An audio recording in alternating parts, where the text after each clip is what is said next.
আমরা প্রায় শুনতে পাই বিমান দুর্ঘটনার কথা। বিমান দুর্ঘটনা একটি মারাত্মক দুর্ঘটনা। গত বুধবারের ঘটনা, যুক্তরাষ্ট্রের রাজধানী ওয়াশিংটনে একটি যাত্রীবাহী বিমান ও একটি সামরিক হেলিকপ্টারের মধ্যে মাঝ আকাশে সংঘর্ষের ঘটনায় পার্শ্ববর্তী নদী থেকে অন্তত 19টি লাশ উদ্ধার করা হয়েছে। এই দুর্ঘটনাটি স্থানীয় সময় বুধবার রাতে ওয়াশিংটনের হোয়াইট হাউস থেকে মাত্র 5 কিলোমিটার দূরে ঘটে। এই সময় যাত্রীবাহী ওই বিমানের 4 জন ক্রু সহ 64 জন যাত্রী ছিলেন বলে জানা গেছে। দুর্ঘটনার স্থান থেকে পাওয়া দৃশ্যগুলো দেখা যাচ্ছে। দুর্ঘটনার ফলে বিশাল আতশবাজির মতো আকাশ আলোকিত হয়ে উঠেছিল।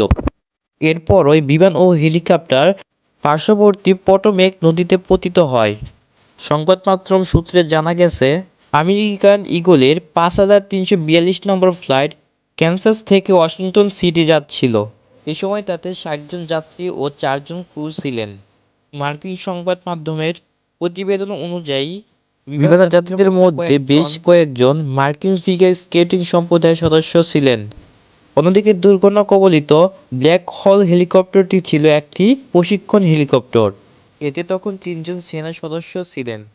মার্কিন ফেডারেল এভিয়েশন অথরিটি এফএএ জানিয়েছে, স্থানীয় সময় রাত 9টার দিকে বিমানটির রোনাল্ড রিগান ন্যাশনাল এয়ারপোর্টে অবতরণের সময় সিকোরস্কি ইউএইচ-60 ব্ল্যাক হক হেলিকপ্টারটির সঙ্গে সংঘর্ষ হয়। আমেরিকান এয়ারলাইন্স এক বিবৃতিতে বলেছে, আমাদের উদ্বেগ এখন যাত্রী ও ক্রুদের নিয়ে। আমরা কর্তৃপক্ষের সঙ্গে যোগাযোগ রাখছি এবং উদ্ধার প্রচেষ্টায় সহায়তা করছি। দুর্ঘটনার পরপরই এফএএ তাদের সমস্ত ফ্লাইট স্থগিত করে দেয় এবং ঘটনাস্থলে জরুরি পরিষেবা ইউনিট পৌঁছে যায়। এদিকে পটোমেক নদীতে উদ্ধার অভিযান চলছে। এতে ফায়ার ডুরির দল ও অগ্নিনির্বাপণ বাহিনীর অংশ কাজ করছে। গভীর রাতে অন্ধকারের কারণে উদ্ধারকারীরা বেশ চ্যালেঞ্জের মুখোমুখি হচ্ছেন। স্থানীয় মিডিয়া সূত্রে জানা গেছে, ডুবুরিরা এখনও নদীতে তল্লাশি চালাচ্ছেন এবং কঠিন জলবায়ুর কারণে উদ্ধার কাজ ব্যাহত হচ্ছে। অন্যদিকে এই দুর্ঘটনাকে ভয়ঙ্কর দুর্ঘটনা হিসেবে উল্লেখ করেছে মার্কিন প্রেসিডেন্ট ডোনাল্ড ট্রাম্প। তিনি এই দুর্ঘটনা সম্পর্কে সম্পূর্ণ অবগত আছেন বলে জানিয়েছেন। সেই সঙ্গে ট্রাম্প প্রশ্ন তুলে বলেছেন, নিয়ন্ত্রণ টাওয়ার কেন হেলিকপ্টারকে উপযুক্ত নির্দেশ দেয়নি। এটা এমন একটি ঘটনা যা প্রতিরোধ করা যেত। তিনি তার সোশ্যাল মিডিয়ার প্ল্যাটফর্মে এই প্রশ্নটি তুলে ধরেছেন।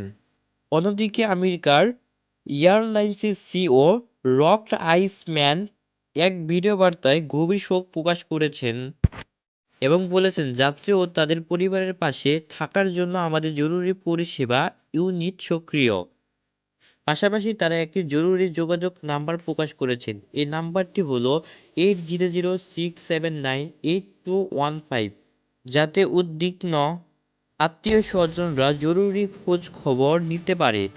এছাড়া যুক্তরাষ্ট্রের বাইরের মানুষের জন্য একটি ওয়েবসাইটে বিস্তারিত তথ্য দেওয়া হয়েছে।